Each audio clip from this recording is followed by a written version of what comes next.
Hello दोस्तों, स्वागत है आप सभी विद्यार्थियों का हमारे यूट्यूब चैनल स्टडी समागम पर। देखिए साथियों, आज के इस वीडियो में हम चर्चा करने वाले हैं राजस्थान चिकित्सा विभाग भर्ती 2023 के विषय में। जैसा कि साथियों आप सभी विद्यार्थियों को पता है, आप लोग के 8 कैडरों में से लगभग 7 कैडर का काम तो कंप्लीट हो चुका था, लेकिन अभी 8वां जो कैडर है दोस्तों, उस कैडर की अभी प्रोविजनल लिस्ट नहीं आई है, जिसका बहुत सारे अभ्यर्थी इंतजार भी कर रहे हैं। और हम उम्मीद करते हैं कि आप लोग की यानी जो हमारे फार्मासिस्ट वाले कैंडिडेट हैं उनकी प्रोविजनल लिस्ट जल्द से जल्द आ जाए। लेकिन साथियों, आप लोग की वैकेंसी के संबंध में एक नया मोड और आया है दोस्तों। वो नया मोड क्या है उसी को बताने के लिए मैंने आपको ये वीडियो बनाया है, क्योंकि साथियों आप मेडिकल डिपार्टमेंट के स्टूडेंट हो और आपको एक एक अपडेट के बारे में पता रहना चाहिए। और आप लोग इस चयन प्रक्रिया में ऑलरेडी हिस्सेदार हो, तो साथियों आपको एक एक सूचना के बारे में पता जरूर होना चाहिए, इसीलिए मैंने आपको ये वीडियो बनाया है। देखिए साथियों, एक जो नया मोड आप लोग की वैकेंसी के संबंध में आया है, वो नया मोड क्या है पहले तो मैं आपको उसका डिटेल बता देता हूं दोस्तों। एक कटिंग में आपको दिखा देता हूं दैनिक भास्कर की। उसके बाद दोस्तों मैं आप लोग के संबंध में यानी जो आप लोग की वैकेंसी है उसके संबंध में एक अपडेट और दूंगा। जो हमारे फार्मेसी वाले कैंडिडेट है उनके संबंध में भी अपडेट है। इसके अलावा साथियों जो हमारे अन्य कैडर के कैंडिडेट है उनके संबंध में भी अपडेट है, इसलिए वीडियो को बिना स्किप किए एंड तक देखना, ठीक है। और एक एक स्टेप को समझना है ताकि वीडियो को पूरा डिटेल समझ में आ जाए। और साथ में दोस्तों छोटा सा निवेदन करना चाहूंगा, यदि चैनल पर पहली बार विजिट करें तो प्लीज चैनल को सब्सक्राइब कर देना,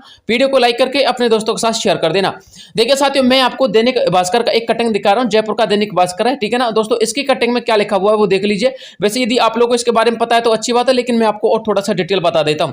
देखिए साथियों, यहाँ पर लिखा हुआ है नर्सिंग कर्मी को गलत अनुभव प्रमाण पत्र दे नियुक्ति से वंचित क्यों किया, ये कोर्ट ने पूछा है। यानी कि साथियों कोर्ट का एक ऑर्डर और आया है। साथियों उस ऑर्डर में हमारे कोर्ट ने क्या पूछा है कि नर्सिंग कर्मी को गलत अनुभव प्रमाण पत्र दे दिया था, एक्सपीरियंस सर्टिफिकेट गलत बना दिया था और उसको नियुक्ति से क्या कर दिया था, वंचित कर दिया था। ऐसा क्यों किया था, पहले पूरा माजरा समझ लीजिए, उसके बाद दोस्तों मैं आपको इसके बारे में बताऊंगा, ठीक है ना। देखिए साथियों, यहाँ पर लिखा हुआ हाईकोर्ट ने नर्सिंग ऑफिसर की भर्ती 2023 से जुड़े मामले में संविदा पर कार्यरत नर्सिंग कार्मिक को गलत अनुभव प्रमाण पत्र जारी कर नियुक्ति से वंचित करने पर प्रमुख चिकित्सा सचिव व निदेशक सहित सीपू के परियोजना निदेशक, ठीक है। आगे लिखा हुआ है संयुक्त निदेशक अजमेर मंडल व टोंक सीएमएचओ से जवाब मांगा है। जस्टिस सुदेश बंसल ने यह निर्देश प्रदीप कुमार, आगे लिखा हुआ है, चौकीदार की याचिका पर दिया था, ठीक है। अधिवक्ता लक्ष्मीकांत शर्मा ने बताया है कि नर्सिंग ऑफिसर की भर्ती में प्रार्थी ने भी एससी वर्ग से आवेदन किया है। सीएमएचओ टोंक ऑफिस की ओर से प्रार्थी को 29 मई को गलत अनुभव प्रमाण पत्र जारी किया गया था। प्रार्थी ने गलत अनुभव प्रमाण पत्र की सूचना विभाग को दे दी थी, ठीक है ना, लेकिन सुधार नहीं किया गया था। ठीक है साथियों, मैं आपको इसके बारे में बता देता हूं। जो हमारे प्रदीप कुमार जो चौकीदारी कैंडिडेट है दोस्तों, उन्होंने क्या किया, टोंक के एक हॉस्पिटल में काम करते थे, ठीक है ना दोस्तों। उसमें जब ये काम करते थे दोस्तों, उसमें जीएनएम के पद पे कार्यरत थे। लेकिन साथ ही जब इनको एक्सपीरियंस सर्टिफिकेट बनवाना था तो दोस्तों उसमें सीएमएचओ जो तो हमारे उस सीएमएचओ ने इनको सीएचओ घोषित कर दिया, यानी कि कम्युनिटी हेल्थ ऑफिसर घोषित कर दिया। और साथियों आपको पता है बहुत सारे सीएचओ ऐसे जिनको बोनस अंक नहीं दिए गए हैं और काफी सीएचओ को बोनस अंक दे दिए गए हैं। और जिन सीएचओ को बोनस अंक नहीं दिए गए हैं उनका मामला भी कोर्ट में भी चला है, ये भी आपको पता है। तो साथियों इसी बात को इन्होंने मद्देनजर रखा। जो हमारा सीपू था दोस्तों, सीपू ने इनको सीएचओ समझा और सीएचओ समझ करके साथियों इनको बोनस अंक नहीं दिए, ठीक है ना। हालांकि साथियों जो हमारे ये प्रदीप कुमार चौकीदार थे, इन्होंने दोस्तों हमारे डिपार्टमेंट के लिए जो हमारे सीएमएचओ थे, सीएमएचओ से दोबारा से सर्टिफिकेट पर जो है ना करेक्शन करवाया था। करेक्शन करवाने के बाद जो हमारे सीएमएचओ थे टोंक के दोस्तों, सीएमएचओ ने क्या किया, उनके लिए उसी सर्टिफिकेट पर जो पुराना सर्टिफिकेट था उसमें से सीएचओ को हटा करके जीएनएम नर्सिंग कैंडिडेट कर दिया, ठीक है ना, जिसकी वजह से उनको बोनस अंक दिए जाने थे। लेकिन साथियों सीपू ने उनकी इस बात को नहीं माना, यानी सीपू ने कहा कि ये जो करेक्शन किया है हम इस करेक्शन को मान्य नहीं करेंगे, हमको एक क्लेरिफाइड सर्टिफिकेट चाहिए, यानी कि हमको ऐसा सर्टिफिकेट चाहिए जिसमें कोई मॉडिफिकेशन ना हो, जिसमें कोई करेक्शन वगैरह ना हो, ठीक है ना, स्पष्टीकरण हमको चाहिए। तो साथियों उन्होंने यानी कि जो हमारा सीपू था उन्होंने इसके लिए बोनस अंक नहीं दिए, जो हमारे दिनेश कुमार चौकीदार थे।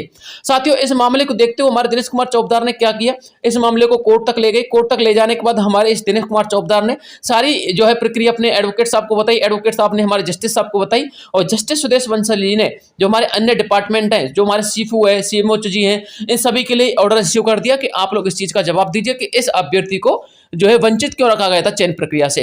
अब देखिए साथियों, वैसे तो यह मामला एक ही कैंडिडेट के संबंध में है, लेकिन दोस्तों मैं आपको बताना चाहूंगा एक ही कैंडिडेट के अलावा बहुत सारे अभ्यर्थियों के संबंध में भी ऐसे प्रकरण देखने को मिला है। लेकिन साथियों उन अभ्यर्थियों ने क्या किया, उनके जो कट ऑफ मार्क्स थे यानी कि जो उनका परसेंटेज था वो कम बन रहा था बोनस अंक होने के बावजूद भी, ठीक है ना। इसलिए साथियों उन्होंने इस मामले को हाईकोर्ट तक ले जाना उचित नहीं समझा। वैसे साथियों इनके अलावा बहुत सारे अभ्यर्थी ऐसे हैं जिन्होंने जीएनएम के पद पर रहते हुए कार्य किया था, लेकिन उनके पास जो सर्टिफिकेट थे वो सीएचओ के मिल गए थे, ठीक है ना।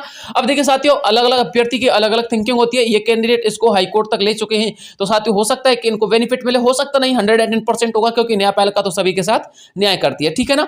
अब देखिए साथियों, आप लोग के जो केस के संबंध में नया मोड़ था वो यही था। अब हम बात करते हैं साथियों हमारे अन्य बिंदुओं की। देखिए दोस्तों, जो हमारे फार्मासिस्ट वाले कैंडिडेट है उनके संबंध में मेरे पास एक अपडेट आई है। हालांकि साथियों मैं अपडेट को लेकर के कंफर्म नहीं हूं दोस्तों, मैंने सुना है किसी कैंडिडेट से, लिखित में साथियों मैंने प्रमाण नहीं देखा, इसलिए मैं कंफर्म नहीं, क्योंकि आपको पता होना चाहिए जब कंफर्म न्यूज होती है तभी दोस्तों मैं आपको हमारे चैनल के माध्यम से बताता हूं। फार्मासिस्ट वाले कैंडिडेट के संबंध में ऐसी अपडेट आई है, सुनने में आया साथियों, लिखने में और देखने में नहीं आया कि जो हमारे फार्मासिस्ट वाले कैंडिडेट है उनकी प्रोविजनल लिस्ट का काम शुरू हो चुका है और आने वाले कुछ ही दिनों में उनकी प्रोविजनल लिस्ट का काम कंप्लीट हो जाएगा, ठीक है ना। और उम्मीद करते हैं कि आने वाले दिनों में आप लोगों की प्रोविजनल लिस्ट भी जारी हो जाएगी, ठीक है। और साथ ही जो हमारे अन्य कैडर के कैंडिडेट हैं, जो हमारे जैसे कि एलटी वाले कैंडिडेट है, आरटी है, एएनएम वाले कैंडिडेट हैं, उनमें साथ ही बहुत सारे अभ्यर्थियों का एक सवाल कॉमन बना हुआ है। सर ये एक बात बताइए, मान के चलिए जो होल्ड वाले कैंडिडेट है, ठीक है ना, ये होल्ड वाले कैंडिडेट इसमें से आउट हो जाते हैं या फिर ज्यादा से इन हो जाते हैं, ठीक है ना। यदि ये होल्ड वाले कैंडिडेट इसमें इन होते हैं या फिर जो केसेज वगैरह चल रहे हैं, हाईकोर्ट के जो केस चल रहे हैं, ये इनमें इन होते हैं इस वैकेंसी के अंतर्गत, तो जिस कैडर की कट ऑफ 65 गई है,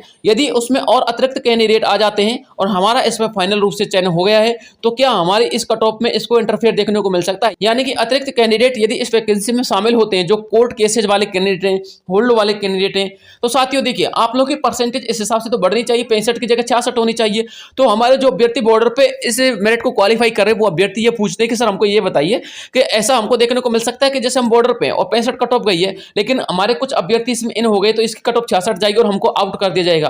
तो देखिए साथियों, ऐसा बिल्कुल नहीं होगा, इस बात को समझ लीजिएगा। यदि आप लोग का एक बार चयन हो गया, यानी कि फाइनल मेरिट सूची में यदि आप लोग का नाम आ गया और उसके बाद यदि आप लोग के कोर्ट केसेज वाले कैंडिडेट इसमें शामिल होते हैं आप लोग की वैकेंसी के अंतर्गत, या फिर होल्ड वाले कैंडिडेट इसमें शामिल होते हैं आप लोग की वैकेंसी के अंतर्गत, तो साथियों हमारे विभाग को नए पद सृजित करने पड़ेंगे। आप लोग का सारा जब काम कंप्लीट हो जाता है दोस्तों, आप लोग की नियुक्ति को इस प्रकार से विभाग निरस्त नहीं कर सकता, विभाग को नए पद सृजित करने होंगे। और दोस्तों नए पद सृजित करने के बाद जो हमारे नए कैंडिडेट इसमें शामिल होंगे, उन कैंडिडेट को दोस्तों यहाँ पर इन नए पदों पर जो है ज्वाइनिंग दिया जाएगा, ठीक है ना। अब आपको समझ में आ गया होगा साथियों।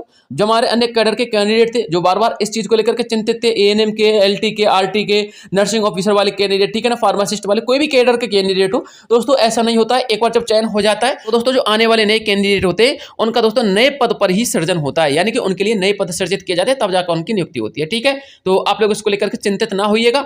आप लोगों का यदि एक बार फाइनल मेरिट सूची में नाम आ जाता है और आप लोगों का चयन फिक्स हो जाता है, तो ये मान लीजिए आप लोग की जॉब लग गई, ठीक है ना। तो साथियों यही अपडेट थी आप लोग के संबंध में बताने के लिए। इसके अलावा जो कुछ भी अपडेट आएगी तो मैं आपको तुरंत वीडियो प्रोवाइड करवा दूंगा। आज के लिए इतना ही काफी, मिलता हूं आपसे नेक्स्ट वीडियो में, तब तक के लिए जय हिंद जय भारत।